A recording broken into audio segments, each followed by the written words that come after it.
블라인드 스팟 작 김태정. 시간 2020년 9월 16일 수요일. 공간 회사의 미팅룸. 등장인물 멘탈 코치 내담자 김성경.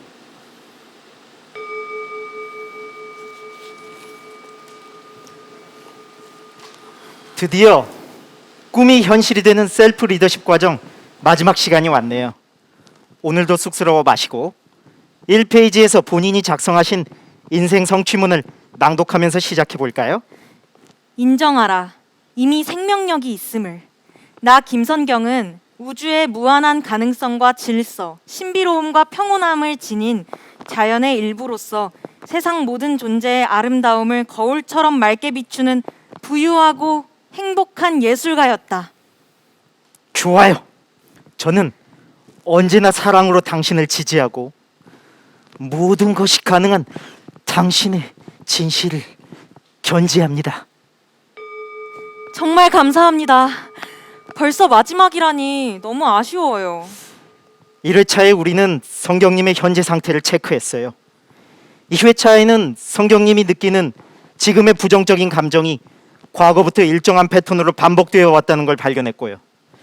3회차에는 그 패턴이 만들어진 최초의 사건을 찾아 어린 시절과 부모님과의 관계를 들여다봤죠.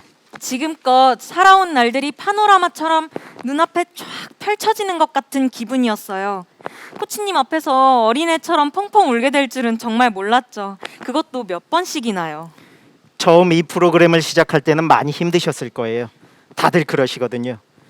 지금의 나를 만든 것이 과거에 내가 만든 왜곡된 이야기와 그 누구도 아닌 내 선택 때문이라는 걸 알고 인정하게 되면 더는 누구의 핑계를 대거나 원망하면서 내 잘못들을 회피할 수가 없으니까요. 맞아요. 그런데 신기하게도 시간이 흐르면서 점점 마음이 편해지더라고요. 제 삶이 그때도 지금도 잘못되지 않았다는 걸 알게 됐기 때문일까요? 코치님 말씀처럼 잘했든 못했든 전 항상 할 수 있는 최선을 다했고 그러지 못했던 순간조차도 나름대로 삶을 이어가고 있었으니까요. 그러니 우리의 과거에게 이야기해 줍시다. 잘했어. 지금껏 너무 잘해왔어. 수고했어. 오늘도 저는 당신의 진실을 견지합니다. 첫 시간에 코치님이 해주신 말씀이 기억나요. 지면에 있는 동그라미를 가리키시면서 그게 세상의 모든 지식이라고 가정하고 그 안에 제가 아는 게 얼마만큼인지 그려보라고 하셨죠. 모르고 있는 것도요. 그때 제가 그린 작은 점 2개를 뺀 나머지 전부가 우리가 모르는지조차 모르는 영역, 맹점이라고 하셨잖아요. 그 맹점을 발견하는 순간 어두운 방에 스위치를 탁 켜는 것처럼 완전히 다른 세상이 열릴 거라고. 정말 그랬어요. 제 자신, 세상을 보는 눈이 너무 많이 달라졌어요. 시간은 우리에게 기억을 남기죠. 하지만 기억은 기록이 아니라 해석일 뿐이에요. 자기는 아무 문제도 없고 아무렇지도 않다고 말하는 사람들도 분명히 삶에서 반복해오던 어떤 패턴을 가지고 있어요. 그 나쁜 패턴을 발견하는 게 핵심이죠. 그러려면 그 패턴이 만들어지던 최초의 사건을 추적해야 하는데 대개는 어린 시절 부모와의 관계에서 비롯돼요. 그걸 찾고 나면 실제 일어났던 사건과 그 일에 관한 내 해석, 그러니까 내가 만들어낸 왜곡된 이야기를 분리하는 과정이 필요하죠. 어릴 때는 부모에게 사랑받는다는 게 넓게 보면 생존과도 직결된 문제잖아요. 그때 내 생존을 위해서 내가 괜찮아지기 위해서 선택했던 이야기가 뭐였는지, 또 그 이야기를 자기 배반에 대한 합리화로 사용하진 않았는지, 그리고 그때 내가 느꼈던 감정은 무엇이었는지 발견하는 거죠. 그렇게 진실을 왜곡할 수밖에 없던 어린 나를 똑바로 마주하고 다독이면서 비워내는 과정을 거쳐야만 원래의 온전하고 건강한 나를 회복할 수 있어요. 그런 다음 상대방에게 용서를 구하고 감사의 마음을 전하는 거죠. 네. 그럼 지난 시간에 내드렸던 숙제를 잘 수행하셨는지 들어볼까요? 아버지와 어머니께 용서를 구하고 감사의 마음을 전하기로 했었죠. 부모님께 어떻게 용서를 구하셨나요? 저는 항상 아버지가 나쁘다고 생각했어요. 당신 기준에 맞춰서 엄마를 괴롭힌다고 생각했거든요. 돌아보니까 엄마에게는 어땠을지 모르지만 저에게는 많은 사랑을 주시고 늘 제 선택을 지지해 주시는 좋은 아버지셨어요. 그런 아버지께 저는 마치 엄마에게 빙이라도 된 것처럼 대들고 화를 내곤 했죠. 제가 그럴 때마다 아버지가 얼마나 당황하고 서운하셨을까요? 그렇게 오랫동안 아버지를 오해하고 미워했다고, 정말 죄송하다고 말씀드렸어요. 그럼에도 불구하고 저를 사랑해 주셔서 감사하다고요. 아버지는 정말 기쁘게 절 용서해 주셨어요. 그런데 문득 예전에 아버지가 해주신 이야기가 떠오르더라고요. 아주 어릴 때 피난 내려오신 아버지, 다른 집에 일해주러 간 엄마가 돌아오기만을 온종일 기다리는 어린 아버지, 외출한 아내가 빨리 돌아오기를 기다리고 또 기다리는 아버지. 용서를 구한다는 게 쉽지 않으셨을 텐데 정말 잘하셨어요. 아버지께 성경님의 진심이 잘 전해져서 정말 다행이에요. 사실 아주 어릴 때는 아버지처럼 되고 싶었어요. 아버지가 엄마한테 늘 잔소리를 하시니까 아버지는 뭐든지 다 아는 사람이고 엄마는 불완전한 사람이구나. 아빠를 닮고 싶다. 그렇게 생각했던 것 같아요. 그런데 점점 커갈수록 생각이 달라졌어요. 엄마는 자유로운 분이셨는데 아버지가 정해놓은 규칙과 질서를 따르느라 힘들어하셨죠. 아버지의 계산에서 조금이라도 어긋나면 잔소리를 들어야 했으니까요. 새로 산 화장품을 쇼핑백에서 꺼낸 다음 겉옷에 둘둘 말아 들어오는 엄마. 손가방에서 구깃해진 새 옷을 몰래 꺼내는 엄마. 내 손을 당겨잡고 거리에서, 가게에서, 버스에서 종종 걸음치는 엄마. 나를 떡볶이 가게에 맡겨두고 돌아서는 엄마의 뒷모습. 차가운 마지막 떡볶이 한 개를 입에 넣는 나. 벽에 있는 시계를 올려다보는 나. 주인 아주머니의 눈을 피하는 나. 문 쪽을 바라보고 또 바라보는 나. 그렇게 해서 성경님이 만들어낸 이야기가 뭐였나요? 규칙과 질서는 숨막히는 것이다. 새의 날개를 꺾는 것이다. 그런 이야기는 성경님과 주변 사람들에게 어떤 영향을 미쳤나요? 아버지는 나쁘고 엄마는 불쌍해. 저 사람은 왜 자꾸 내 일에 간섭하면서 자기 방식을 강요하지? 난 절대로 나를 잃지 않을 거야. 난 절대로 새장 안에 갇히지 않을 거야. 그런데 정말 이 안에서 벗어날 수 있을까? 내가 정말 그럴 수 있을까? 차라리 이대로 잠들고 세상이 끝나버렸으면. 그냥 영원히 세상에서 사라져버렸으면. 그런데 어머니는 아버지 때문에 정말 아무것도 못하면서 불행하셨을까요? 예쁘게 차려입은 엄마, 꽃꽂이를 배우는 엄마, 친구들과 산에서 바닷가에서 사진을 찍는 엄마, 코스모스 밭 한가운데서 아버지께 손짓하며 환하게 웃는 엄마. 어머니가 아버지의 잔소리에 의기소침해 하셨던 건 어머니 나름의 의사 표현이었을 거예요. 꼭 큰 목소리를 내는 것만이 항의의 표시는 아니니까요. 성경님 눈에는 그런 순간에 어머니가 불행해 보였겠지만 어머니는 아버지께 시위하고 계셨던 거죠. 어린아이가 이해하기에는 어려운 부분이죠. 맞아요. 정말 그런 것 같네요. 이제야 알 수 있을 것 같아요. 엄마는 아버지께 잔소리를 들으면서도 하고 싶은 일들을 대부분 하면서 사셨네요. 지금도 그러시고요. 어머니께는 어떻게 용서를 구하셨어요? 엄마는 제가 지난 이야기를 꺼내는 걸 불편해하셨어요. 마치 제가 살면서 느끼는 무기력함이 엄마 때문에 생겨난 거라고, 당신을 비난한다고 받아들이시는 것 같더라고요. 그러면서 저와 그런 심각한 이야기는 하고 싶지 않다고 하셨어요. 너무 의외였어요. 엄마랑 저는 평소에 친구처럼 온갖 얘기를 나누는 사이거든요. 용서를 구하기는커녕 거의 다투다시피 하면서 얘기가 끝났어요. 엄마의 그런 반응이 너무 충격적이고 너무 서운하게 느껴졌어요.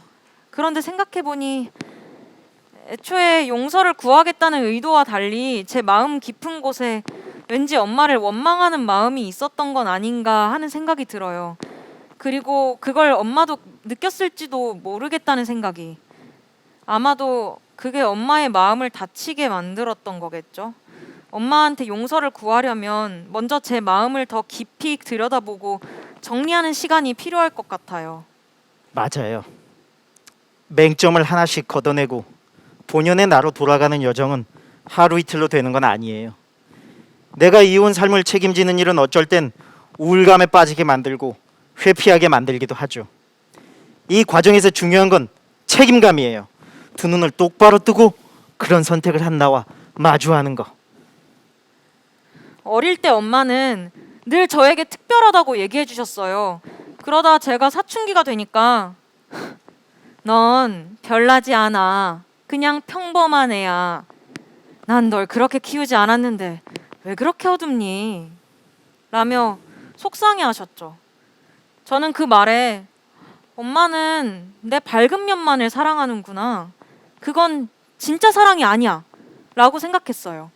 그래서 진짜 사랑에 집착하게 됐죠.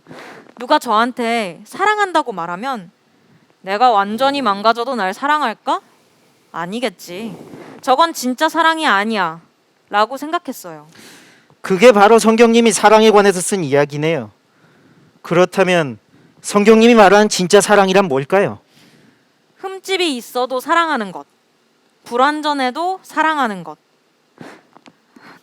그런데 생각해보니 세상에 완전한 것이란 없네요. 모든 사람이 불완전하잖아요.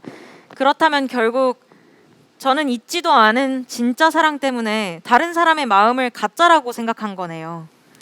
정말 잘 발견하셨어요.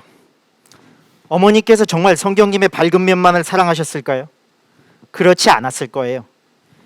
이제 성경님이 과거에 만들어낸 이야기를 지우고 그 자리에 어머니의 진실한 사랑을 충분히 느끼시기를 바라요. 우리를 힘들게 하는 것은 우리에게 일어난 일 자체가 아니라 그 일에 대한 우리의 해석이다. 또 하나의 발견을 축하해요. 저는 당신의 진실을 견지합니다. 이제 내 책임을 다른 사람에게로 돌려 합리화하는 걸 멈춰야 돼요. 살아오는 매 순간 선택은 내가 했고 오늘의 나는 그런 선택이 만들어낸 결과라는 걸 인정해야 합니다. 잘못된 선택이 있었다면 감사와 용서 구함으로 그 선택의 책임을 인정한 다음 이제 새로운 선택을 하면 되는 거예요. 살면서 자꾸 무기력함에 빠지는 게 너무 힘들었는데 거기서 벗어나게 되다니 꿈만 같아요. 그럴 수 있을 거라고는 전혀 생각 못 했거든요. 그것 때문에 살면서 뭔가를 제대로 마무리해보질 못했던 것 같아요. 성경님은 자기에게 주어진 삶을 어른스럽게 담담하고 여유 있게 살아내고 싶다고 했죠.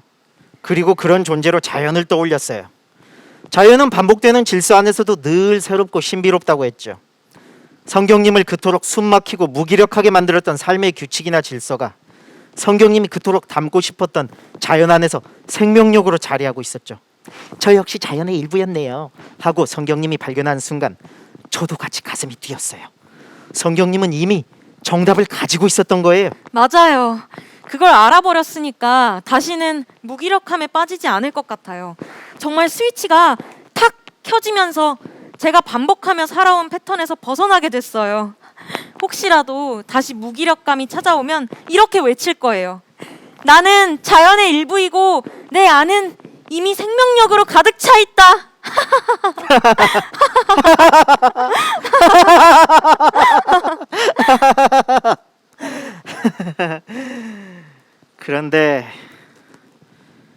그런데 왜 그런 결정을 하게 되셨어요? 네? 어제 대표님께 성경님이 퇴사하시게 됐다는 얘기를 들었어요. 아, 벌써 들으셨구나. 그렇지 않아도 코치님께 그 이야기를 어떻게 꺼내면 좋을지 고민하고 있었어요. 그럼 이제 그 이야기를 해볼까요? 사실 이 회사에 입사할 무렵에 집에 좀 안 좋은 일들이 있었어요. 갑자기 큰 돈이 필요하게 됐죠. 저에게는 다른 꿈이 있고 이 일이 저한테 맞지 않을 걸 알았지만 그땐 너무 경황이 없어서 그런 걸 따질 때가 아니라고 생각했어요. 그렇게 일을 시작했는데 너무 서툴러서 그런지 일이 해도 끝이 없었죠. 업무 능력을 키우겠다고 몇 달 동안 거의 밤을 새워가며 일했어요. 그랬더니 몸도 힘들고 정신적으로도 피폐해지면서 모든 게 더 엉망이 되어 가더라고요. 그러다 이 회사 팀원이 되려면 전부 멘탈 코칭을 받아야 된다는 걸 알았을 때 너무 두렵고 부담이 됐어요. 회사에서 여기에 들이는 비용이 얼마인지 알고 나니까 이걸 하게 되면 정말 이 일을 그만둘 수 없을 것 같아서 더욱 미루고 싶었죠. 제가 언제까지 버틸 수 있을지 자신이 없었거든요. 그런데 제 사정을 알고 있던 대표님이 그런 거 신경 쓰지 말고 제 인생을 위해서라도 꼭 코칭을 받았으면 좋겠다고 적극 권하셔서 하게 됐던 거예요. 대표님과 대학 동기라고 들었어요. 네, 제가 경제적으로 상황이 어려워진 걸 알고 일자리를 만들어줬어요. 그 덕분에 살면서 가장 큰 고비였던 시기에 이런 프로그램까지 받게 되고 코치님도 만날 수 있었죠.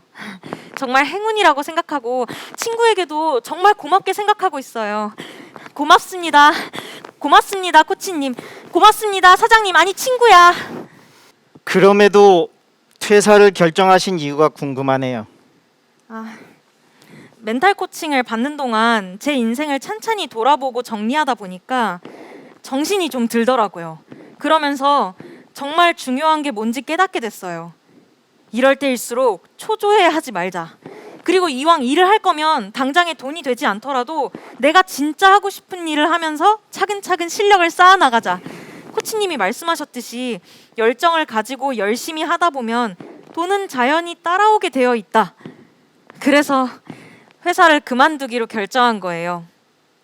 친구를 실망시킨다는 미안함, 무능한 인간이라는 자괴감, 욕먹는 것에 대한 두려움, 그런 부정적인 감정들 때문에 날 도우려던 고마운 친구를 원망하는 짓을 다 그만두기로 했어요.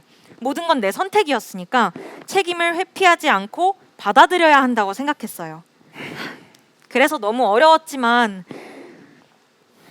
친구에게 솔직하게 잘못된 선택에 대한 용서를 구하고 감사의 마음을 전했어요.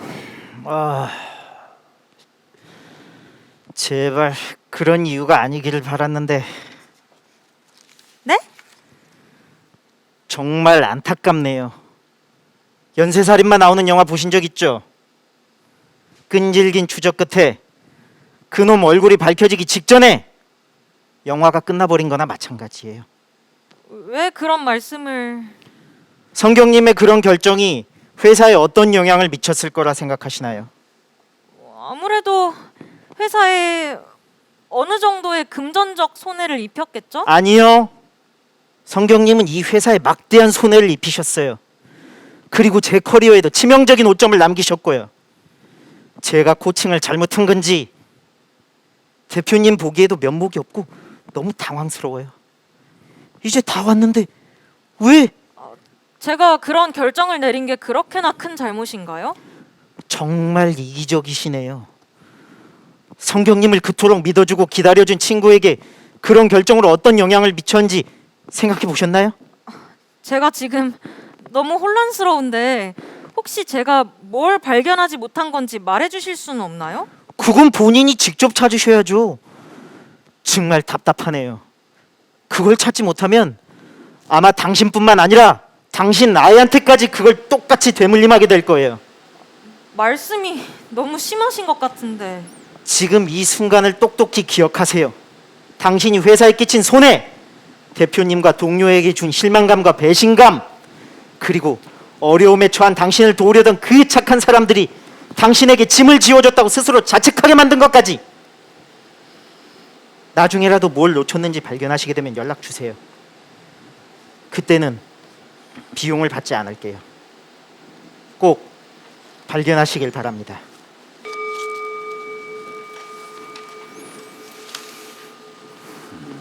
그때는 못했는데 지금은 할 수 있어. 작 김경동.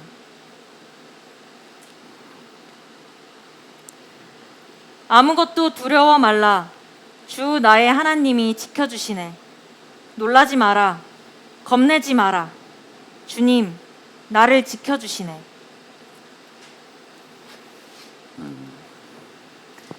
공간 교회, 집안 식탁, 공장. 등장인물 나 목소리. 경동 동료 목사. 아내 나일. 몽골 외국인 노동자 을지. 작업반장 목소리. 1장.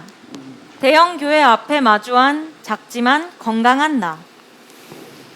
대형 교회에서 목회자로 활동 중인 동료를 만나 이야기를 나누던 중 권위적인 태도가 마치 당연한 것인 양 자랑스레 떠들어대는 동료에게 일침을 가하고 돌아섰다. 참 한심스러운 저 모습이 현재 한국교회의 현실임을 자각하지 못하는 이 우물한 개구리들아, 제발 정신 좀 차려라. 그러다 멸종위기 되겠다. 오, 김 목사. 할렐루야. 아, 할렐루야. 왔어? 얼굴 좋다 너. 요즘 어때? 잘 지내고 있어? 그래, 아멘이다 이 자식아. 잘 지내지. 그런데 여기 엄청 크다. 한 7, 8층 될 것 같은데? 여기 이번에 새로 건축했는데 한 50억 들었나? 교육관으로 쓰려고. 야, 여기 대박인데 진짜? 넌 요즘 뭐해? 얼른 큰 교회 들어가서 좀 편하게 살아. 실력도 있고 학위도 있으면서 뭔 생각을 그리 많이 하냐? 야, 생각 많이 해야지. 목사가 평생 바른 생각, 건강한 생각, 성도들 생각하려고 작정한 사람들인데 생각 많이 해야지. 안 그러냐? 넌 요즘 뭔 생각하냐? 으이그 안 변해 이건. 나 이제 점프해야지. 여기서 한 5년 있었으니까 더 큰 대형 교회 찾아서 담임 목사 나가려고. 가서 좀 편하게 살자. 참, 너도 안 변한다. 편하게 살려면 좋은 회사 들어가서 돈 벌어야지. 뭐하러 명예직에 와서 돈을 찾고 있냐? 어디 목사가 돈 벌려고 하는 짓이야? 너는 그게 문제야. 다들 그렇게 살아. 우선 먹고 살아야 좋은 생각도 하지. 안 그래? 너 동훈이 알지? 그 자식도 대학원 때 그렇게 공부 안 하고 사고 치더니 대형교회 아버지가 딱 밀어줘서 지금 잘하고 있잖아. 할렐루야지. 너만 유별 떤다고 뭐가 막 변하고 그런 거 아니야. 너 그렇게 나대다가 예수님 때 쓰임 받지도 못해요. 어? 야, 미친놈아. 큰 교회 있으니까 큰 교회 있으면 크게 쓰임 받고 작은 교회 있으면 덜 쓰임 받는 거냐? 큰 교회 있으니까 너가 한 예수님쯤 되는 줄 알아? 성도들이 어떻게 살아가는지, 어떤 고민을 하고 내 집 장만 위해서 얼마나 불쌍한 인생 사는지 생각은 해봤냐? 어? 아휴, 진짜 잘났어. 그래, 잘났어. 야, 병철아, 우리 목사야. 어? 목사 같이 살자. 목사 같이 설교한 만큼 살아내야지 목사인 거야. 어휴, 야, 간다. 건물 커서 아주 좋겠다. 좋겠어. 야, 그래. 가라, 가. 10년 뒤에도 그러나 어디 한번 보자. 야, 시간 탓하지 마. 너가 변해야 그게 진짜 시간이야. 야, 나 지금 바빠. 간다. 그래. 자식 밥이나 먹고 가지.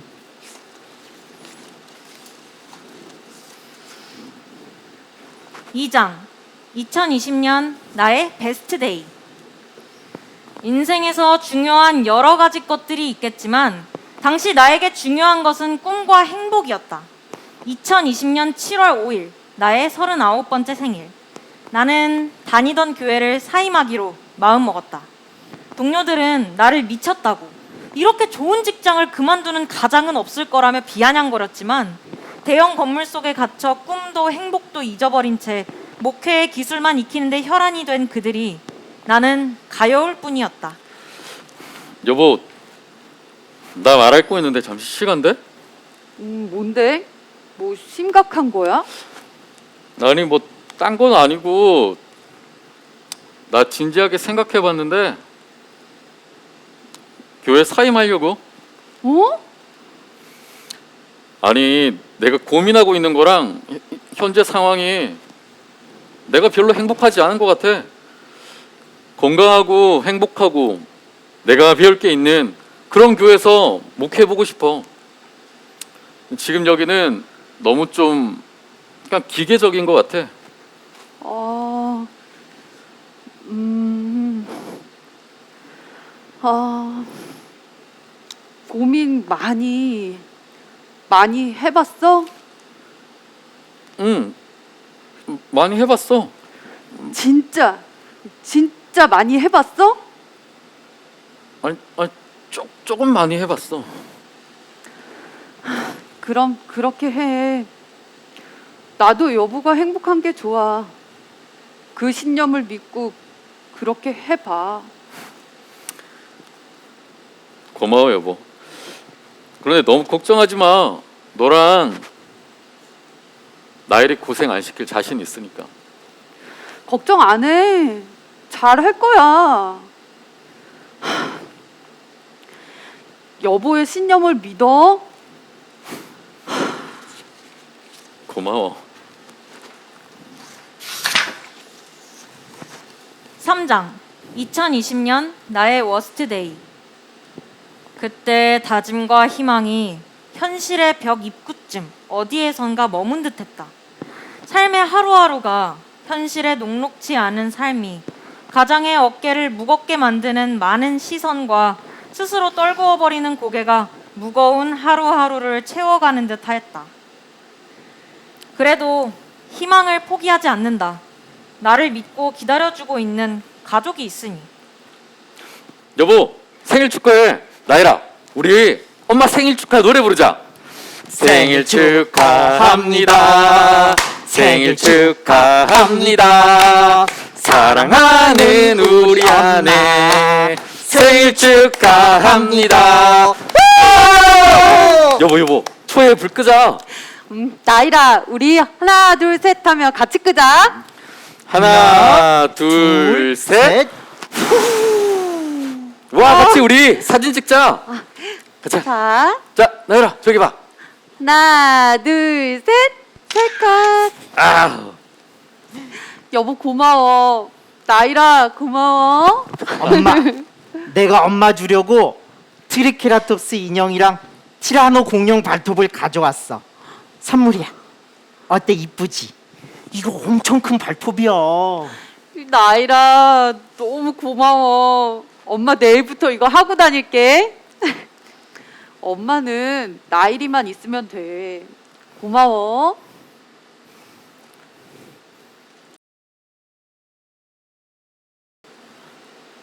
여보 생일 축하해. 고마워. 우리 이제 케이크 먹자. 나일아 우리 케이크 먹자. 우리 이번 주 주말에 맛있는 거 먹으러 갈까? 여보 좋아하는 일식집이나 경복궁 가서 우리 소고기도 먹을까? 아니면 레스토랑 갈까? 아니야. 나 괜찮아. 지금도 좋아. 괜찮아. 엄마, 나 케이크 다 먹을래. 위에 있는 딸기 이거 다 줘. 다 내가 먹을래. 나일아 많이 먹어. 이거 다 드세요. 여보, 나 메일 보낼 일 있어서 먼저 들어갈게. 오늘 저녁 마감이라 좀 급한가 봐. 알겠어. 얼른 먼저 들어가. 내가 정리할게. 아빠, 트리케라톱스 멋지지? 뿌리 3개나 나 있어. 엄청 커. 그래 멋져. 엄청 크고 엄청 멋있다 야.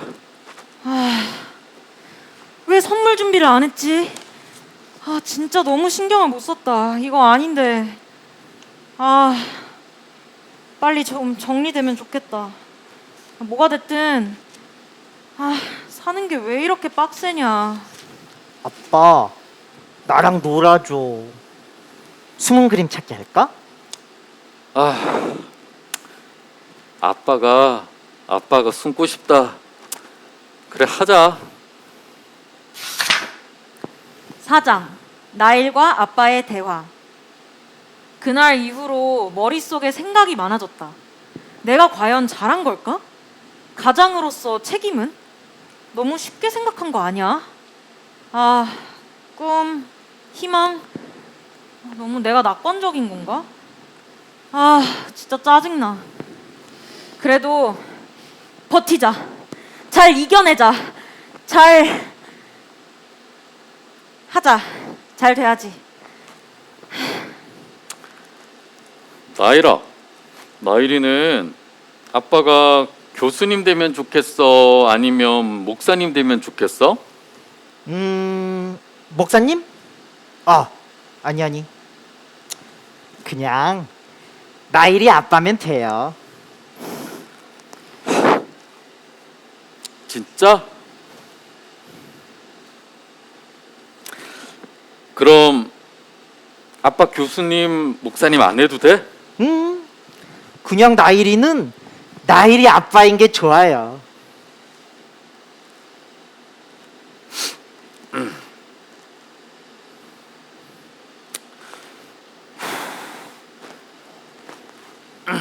아빠, 숨은 그림 찾기 하자. 응?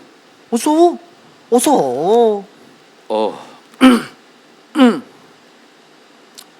그래.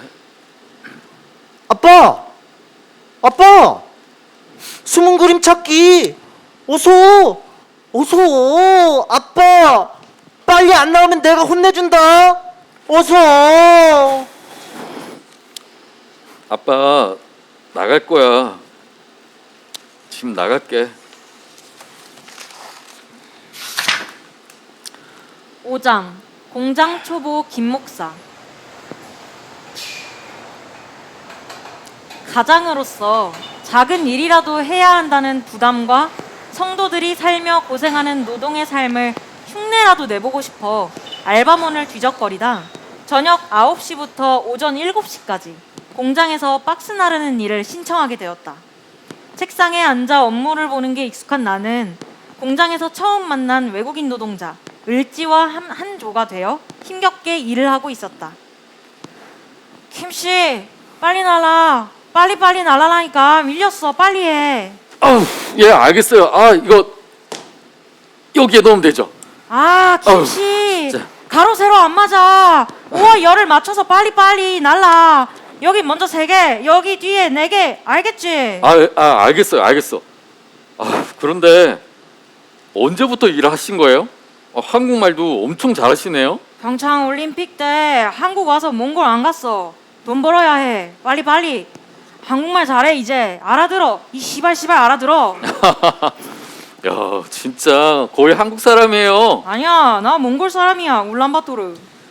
자, 현재 시간 12시 30분이고요. 45분까지 담배 한 대 피고 그리고 오세요. 아시겠죠?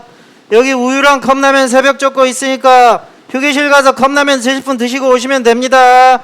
대신 45분까지는 오세요. 아시겠죠? 라면 끓이는데 15분 걸리겠다. 시발로마. 그럼 여기 우유라도 드세요. 김씨, 이 일 하기 전에 뭐 했어? 왜 일을 못해 이렇게? 군대 안 갔어? 아니에요. 저 군대 다녀왔어요. 원래 다른 일 하다 지금 잠시 준비하고 있어요. 요새 생각이 좀 많아가지고. 생각하지 마. 흰머리 나. 머리 아파. 우리 몽골에 테를지 공원 있어. 거기에 양도 있고 말도 있고 잔디도 엄청 넓어. 그 큰 바위 위에 누워서 이문세 노래 부르면 머리가 맑아져. 남들도 모르게 서성이 다 울었지. 김씨, 여기 왜 왔어? 좋네요. 저 원래 목사예요. 교회에서 말씀 전하는 목사예요. 지금도 사실 목사긴 한데 성도님들 고생하는 이런 일들 직접 경험도 해보고 싶고 새벽에 이렇게 밤새가며 공장에서 일하는 것도 해보고 싶어서 한번 신청해 봤어요. 그런데 진짜 발이 너무 아픈 거예요. 오, 정말? 나 한국 비자 도와주신 분 목사님이야. 그 목사님 나 핸드폰도 사주고 집에서 반찬도 줬어. 오, 김씨 좋은 사람이야. 목사님이네, 목사님. 아니에요. 좋은 사람은 계속 노력하는 사람이 좋은 사람이에요.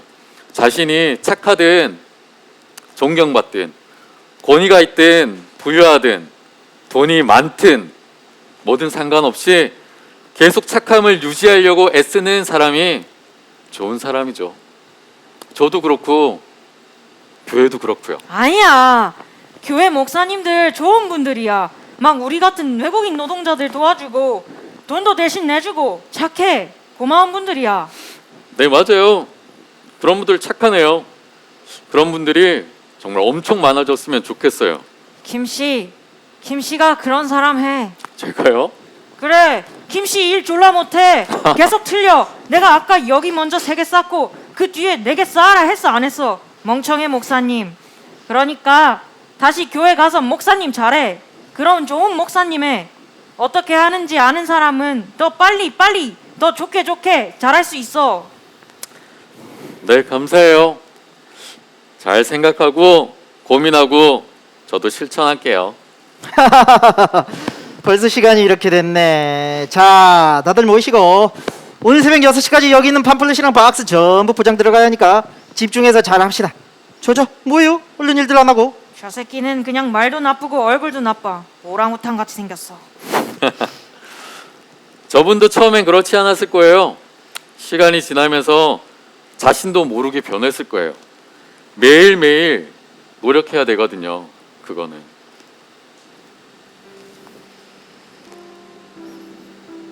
기억이 나요. 제가 지금 겪고 있는 이 고민을 예전에도 했던 것 같아요. 처음은 아니에요. 그런데 그때는 못했는데 지금은 할 수 있을 것 같아요. 나를 믿고 기다려주는 가족이 생겼잖아요. 나를 믿고 기다려주는 가족.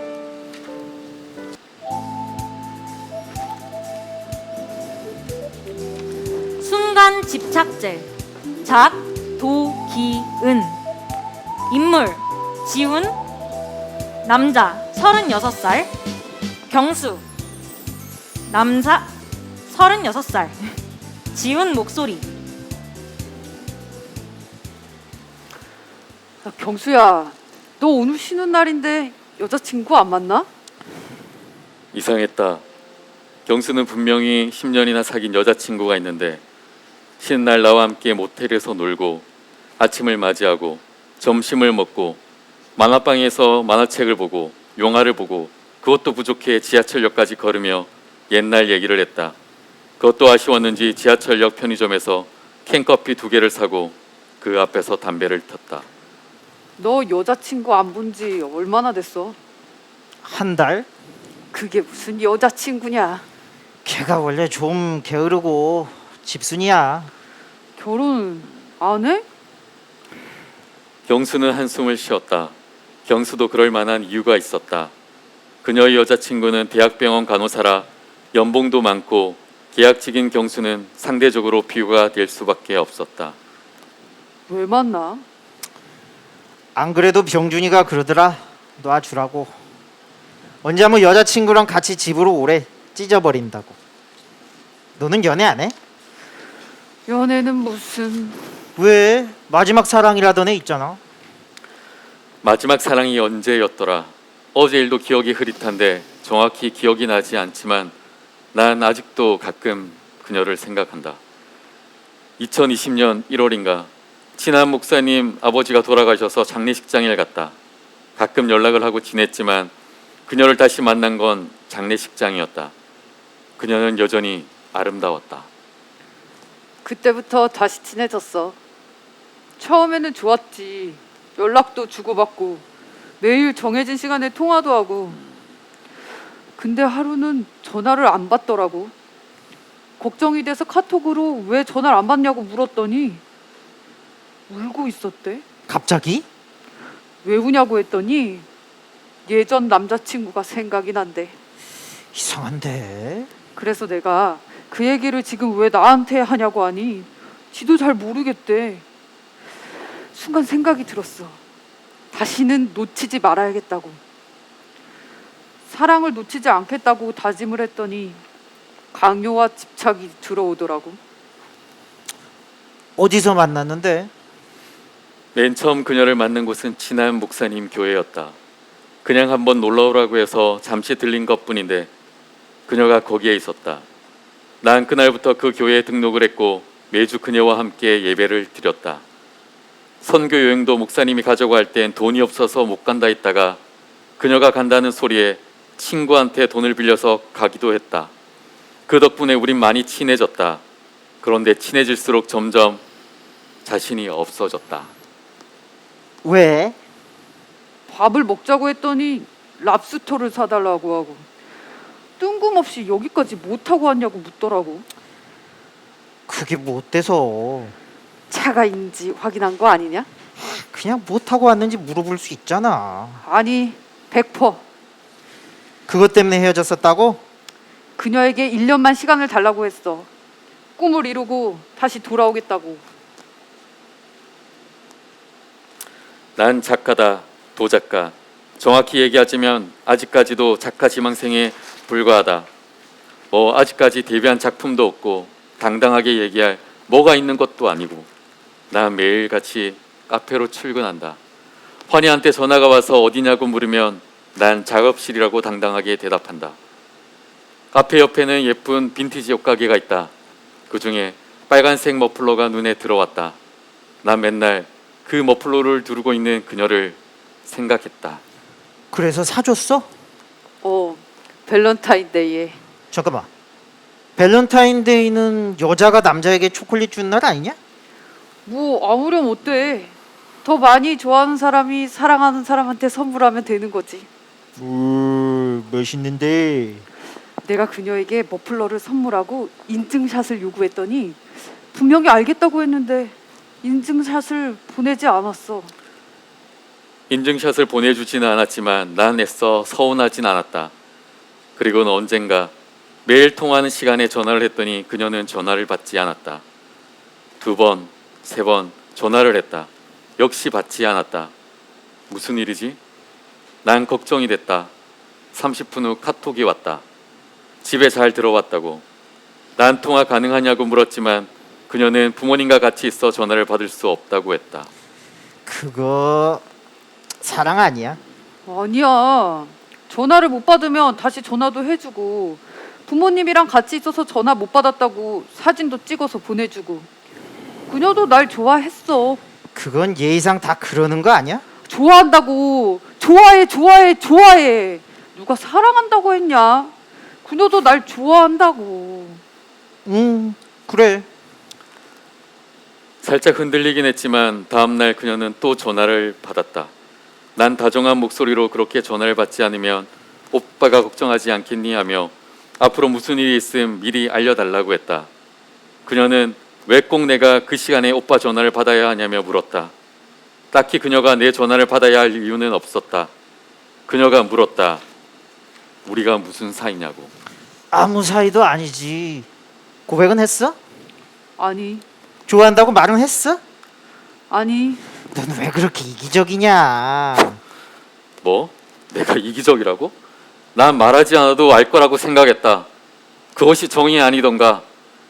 난 내 마음을 알아주지 못한 그녀가 서운했고 서운한 마음에 그녀에게 모질게 말했다. 그리고 다음날 아무 일도 없다는 듯 다시 그녀에게 전화를 했다. 그녀는 전화를 받지 않았다. 1통, 2통, 3통 멈춰야만 했다. 그러지 마. 여자들이 제일 싫어하는 거야. 집착. 머리로는 나도 알고 있었지만 내 손은 계속해서 전화 버튼을 누르고 있었다. 4통, 5통, 난 5기가 발동했다. 누가 이기나 한번 해보자. 6통, 7통, 10통, 20통, 30통. 내가 졌다. 그녀는 끝끝내 전화를 받지 않았다. 나는 결국 그녀에게 차단을 당했다. 어떡하지? 편지를 써봐. 그래, 난 편지를 쓰기 위해 중고 서점에 들렀다. 편지 잘 쓰는 법이 적힌 책이 어디 있을까? 내 눈에 들어온 책은 연애 바이블 저거다.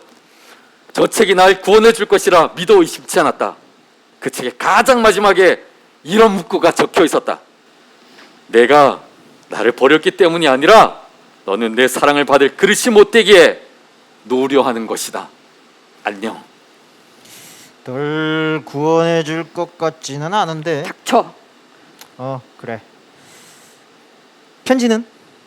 썼지. 난 그녀에게 선물할 책에 편지를 끼워 그녀에게 전달해 달라고 목사님께 부탁했다. 목사님은 나에게 그녀가 이렇게 말했다고 했다. 기은 오빠가 주는 거죠? 편지엔 뭐라고 썼어? 언젠가 너가 나에게 물었지. 나 왜 좋아하냐고. 그냥 그냥 그냥 그냥 그냥 그냥 그냥 그냥 그냥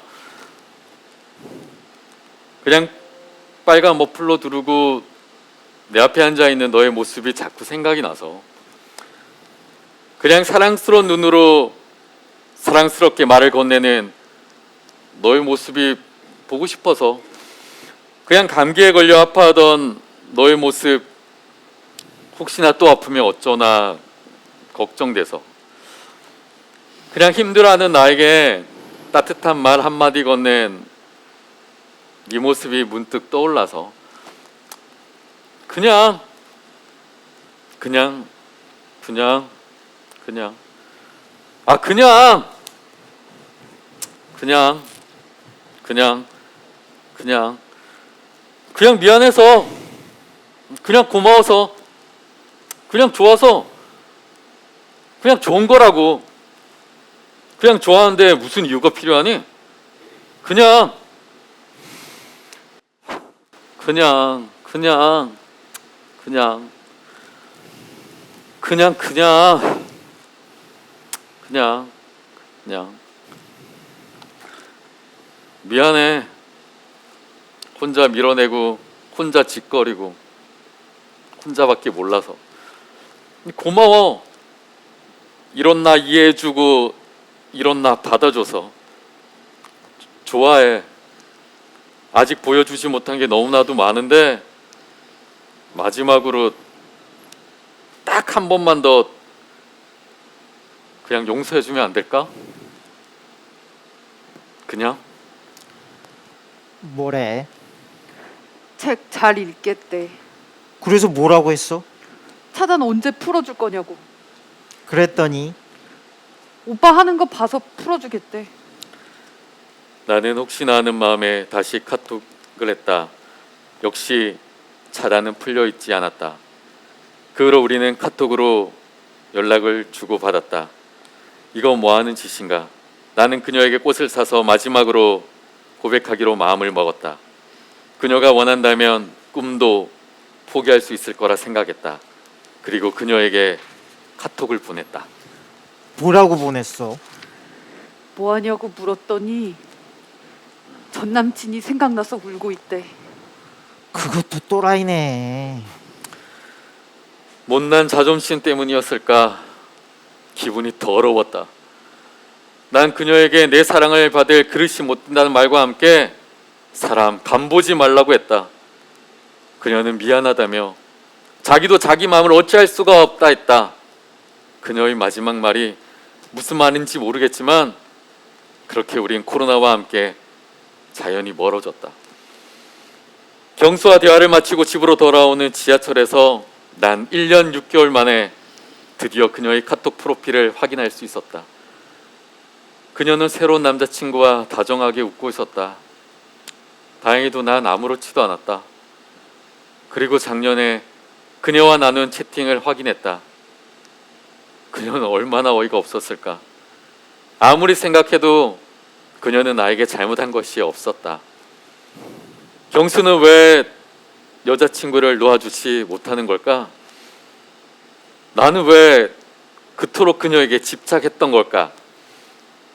시간은 순간이다.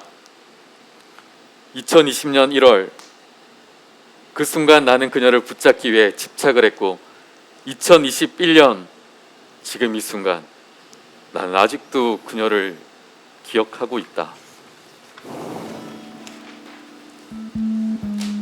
남들도 모르게 서성이다 울었지. 지나온 일들이 가슴에 사무쳐 텅빈 하늘이 불빛들 켜졌다. 7월의 에밀리. 작 마틴.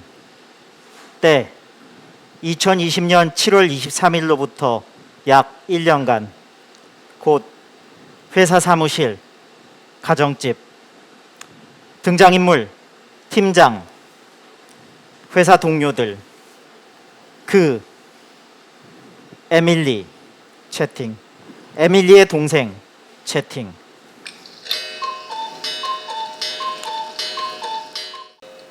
사무실 공간, 오전 10시. 팀장은 자리에서 일어나 재킷을 걸치며 마지막으로 그가 건네주는 회의 자료를 대충 훑어본다. 분과위원들 다 연락됐지? 따로 회의 잡을 필요 있나? 그냥 전체 회의 전에 잠깐 보자고. 그는 팀장의 얘기에 부자연스럽게 미소 지으며 알겠다고 한다. 팀장이 나가고 혼잣말. 회의 시간 겹치면 총괄해서 난리칠 텐데. 아, 나 혼자 욕바지 하겠네. 머리를 절레절레 흔들며 서류들을 챙겨 밖으로 나간다. 2시간 20분 정도 지난 시간. 성큼성큼 들어오며 서류를 책상에 대충 던져놓는 팀장. 그는 따라 들어와 뒤섞인 서류들을 분류한다. 밥은? 냉면 콜? 좋습니다. 함흥면허가 어떠십니까? 거기 만두에 막걸리 한잔 하지. 서두르자고. 예약도 힘든데 벌써 줄이 길겠어. 그 새끼들 점심 전 회의면 12시 전에 끝낼 것이지. 무슨 말들이 그리 많아? 자네가 밖에서 기다리느라 고생했어. 아닙니다. 어차피 순회 일정도 챙겨야 하고 세부 지침 의견 나는 상황도 확인했어야 했습니다. 저 요청드렸던 인력 충원은 어떻게?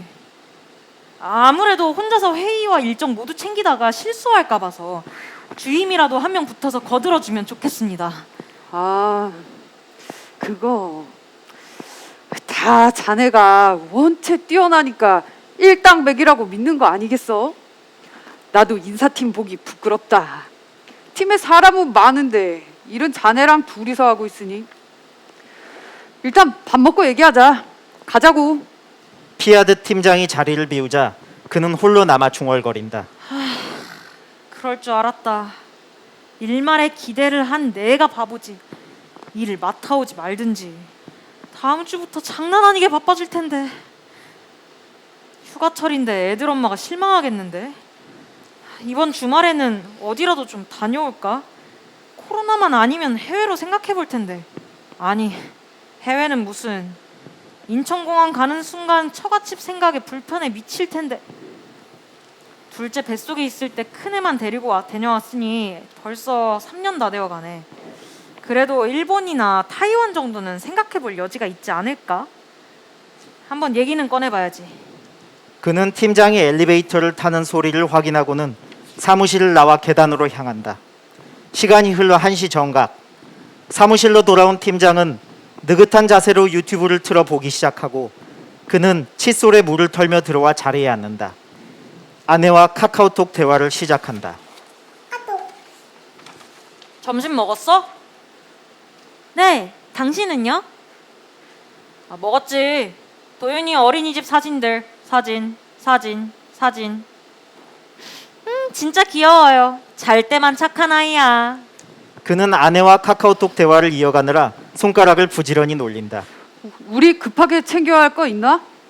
그는 손가락을 부지런히 놀리며 대꾸한다. 네네, 설명의 자료와 지침서 필요한데 그건 제가 오늘 내로 초안 잡아서 보고 드리겠습니다.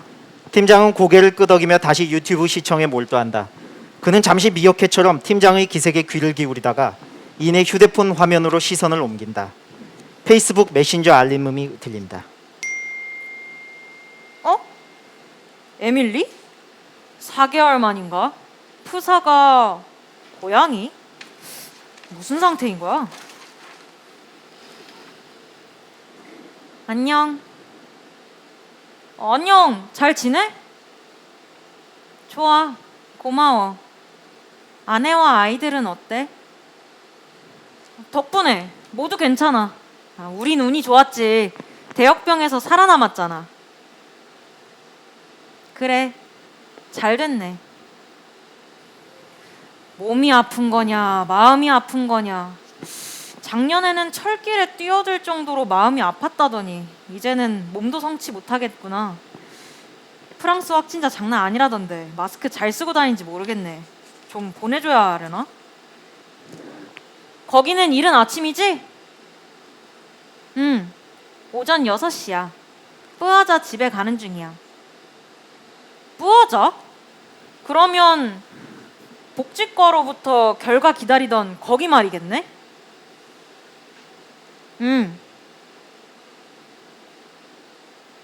이 버스 사람이 별로 없네.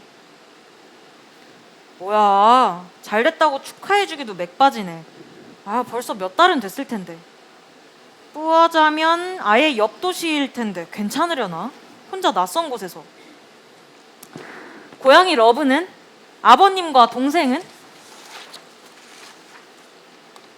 그들은 잘 지내. 물어봐줘서 고마워. 아내분 괜찮아? 아이는? 아직도 아파? 둘째 전보다 훨씬 좋아. 그런데 아내가 우울해 보여. 향수병 같아. 정말? 그러면 그녀에게 잘해야 해. 설명하기 쉽지 않네. complicate. 하지만 괜찮으면 그냥 프랑스어로 써. 내가 이해해 볼게. 전에 강사 기억나? 나종 선생님? 그럼 그분은 이제 본인 소유 식당이 있어. 그는 한동안 휴대폰 화면을 바라보며 답을 기다린다. 한참이 지난 뒤 휴대폰을 내려놓고 업무를 시작한다.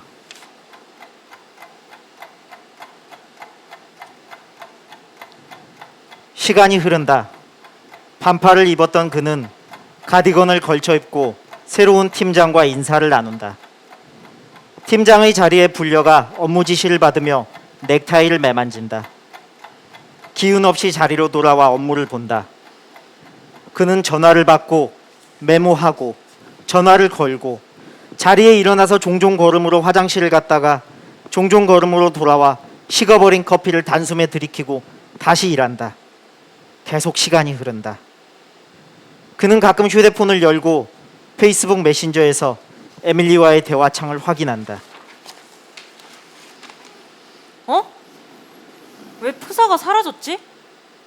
탈퇴했나? 다시 시간이 흐른다. 그는 일한다. 점점 지쳐간다. 봄이 되어 더욱 바쁘게 일한다. 일하다 어두워지면 자리에 일어나 사무실 내부를 한 바퀴 돌고 밝아지면 다시 자리에 앉아 일을 시작한다. 그의 아내는 잠든 아이들 옆에서 멍하니 앉아 있다가 그의 늦은 귀가를 반기며 잠에 든다. 그러던 어느 날 인사이동 결과를 사내 전자 게시판에서 확인한다. 분노하며 자리에서 일어나 어쩔 줄 몰라 한다. 죽으라는 건가? 죽으라는 뜻이겠지? 상식적으로 이 상황을 볼 수 있는 인간은 아무도 없는 거야? 팀장 진짜 말로만 인력 충원 신경 써보겠다더니 이럴 줄 알았다. 일은 배로 늘고 더 어려워졌는데 중간에 그만둘 계약직 때리고 잘해보라고? 니들이 해봐라. 동료들이 다가온다. 야, 괜찮아? 진짜 이거 너무하다. 어떻게 이럴 수가 있냐? 야, 욕 나온다 진짜. 너무해. 육아휴직 해버려라 그냥. 재수 씨 혼자 애들 보느라 얼마나 힘들겠냐. 이참에 푹 쉬면서 머리 식히고 와라. 멍하니 동료들을 바라보며 그는 혼자만 들리도록 얘기한다. 육아휴직 한다고 푹 쉬는 거겠습니까요? 그래도 그래, 하자. 까짓거 최소한 회사에 경각심을 줄 수 있겠지. 그는 자리에 앉아 휴직 신청서를 작성하기 시작한다. 인사팀에 찾아가 제출하고 돌아온다. 계약직 1명 더 쓴다고? 2차장 육아휴직 복귀하면 내 자리 맡기고? 참 쉽게들 산다. 모르겠다. 알아서들 해라. 알아서들 해. 올해는 이렇게 다 가버린 셈이네. 그는 상자 하나에 정리한 짐을 들고 사무실을 나선다. 다음날부터 그는 아이들을 씻기고 입히고 먹이며 분주한 하루를 보낸다. 어린이집과 유치원에 차례로 등원시키고 시장에 가 찬거리를 사서 식사 준비를 한 뒤 시간에 맞춰 아이들을 데리러 간다. 그는 한밤중에 자다 깬다. 그러다 문득 페이스북 메신저를 확인한다. 나타나기는 실직했나 보네. 아, 힘내라 이놈아. 줄리아는 결혼한다는 애가 왜 이리 우울해? 너도 힘내렴. 칙은 화이자 맞았구나. 역시 개발도상국이어도 상류층은 형편이 괜찮나 보네. 챙슈퍼는 뭘 한국을 걱정하고 있어. 너희 나라가 지금 더 심각해. 에밀리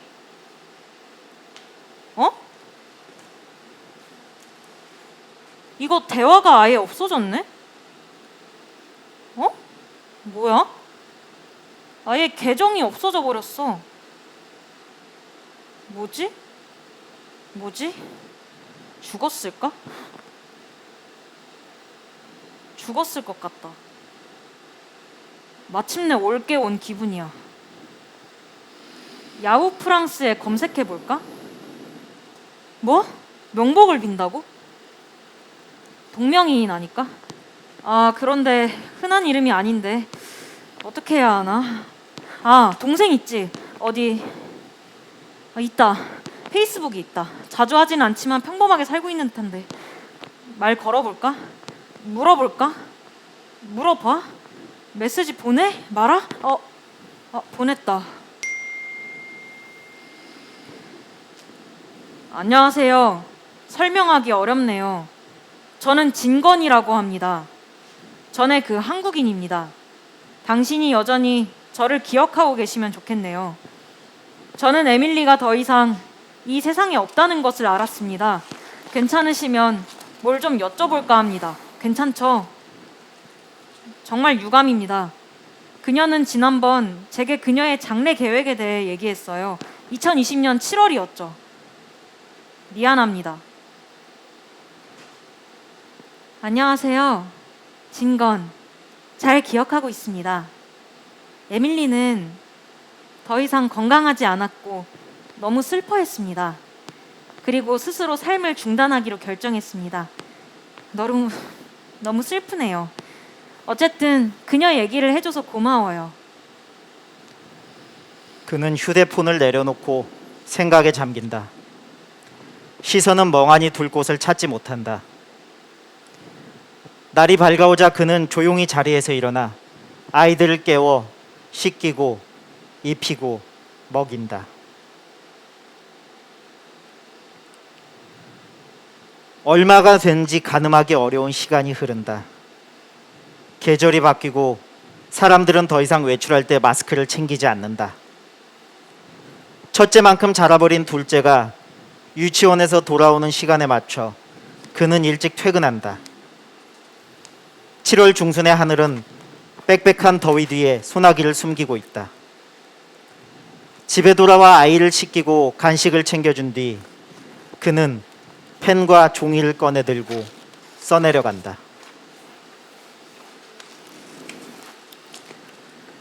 에밀리에게 알아듣지도 못할 거라면서 너는 내게 한국말을 해보라고 하곤 했었지. 그래서 이렇게 한국말로 편지를 써. 무엇이 너를 그토록 힘들게 했는지 나는 짐작조차 가질 않아. 우리가 직접 만났을 때 너는 최선을 다해 내게 밝고 희망찬 모습만 보여주려 애썼던 것이 아닐까 짐작할 뿐이야. 왜 7월일까 생각해봤어. 우리가 처음 만났던 혁명 기념일 7월 14일 때문이었을까? 길에서 휴지를 줍던 내게 말을 걸어와 환경에 대한 염려로 우리는 나이와 국적을 떠나 처음 만난 사이였음에도 긴 시간 얘기 나눴지. 그 뒤로 13년. 난 내 삶이 행복해지기 위한 처절한 노력으로 가득했다고 말하고 싶어. 내가 거둔 작은 성취들과 그 성취가 얼마나 불안한 바탕 위에 세워진 것인지, 비웃듯 잔인하게 짓밟힌 실패들. 그래도 내 노력이 담긴 시간들을 부정할 수는 없어. 멀리서 그저 소식을 전해주는 것만으로도 반가워하며 내가 진정한 행복을 찾을 수 있기를 빌고 또 빌었어. 그곳에 머물던 시간들은 모두 여름이었기에 나는 그곳의 날씨를 무척 기분 좋게 기억하고 있어. 12월이면 매일 먹구름이 끼고 매서운 눈보라가 시도 때도 없이 들이친다지. 나는 겪어본 적이 없어. 그게 참 유감이야. 내가 필리핀에 구호 활동을 가서 아내를 만나 두 아이를 낳는 인생 최대의 모험을 펼친 지난 7년이 너에게는 20대를 통째로 바친 좌절의 시간이었을지도 몰라. 그래도 나는 네가 사랑한 모든 것들이 너를 이 세상에 붙들어줄 거라고 믿었어. 12월에 세상을 떠났으니 너는 채 30이 되지 못했구나. 내가 되어보질 못했으니 쉽게 말할 수는 없겠지.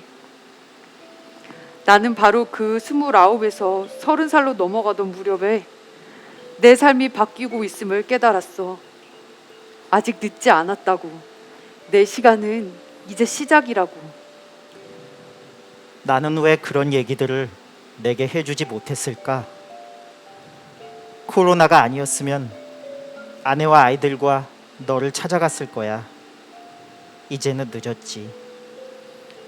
그저 내가 더 이상 아프지 않기만을 바랄 뿐이야. 사람은 죽어 원소들로 분해되어 우주로 흩어진다지. 그렇게 흘러가다 별이 되기도 할 거야. 별이 되어 빛날 때 그 빛을 보는 내 시간과는 빛의 속도만큼 멀어지고 있는 거겠지. 너는 빛나는 사람이었어. 언제 어디에서건 변하지 않아. 그럼 안녕. 안녕히.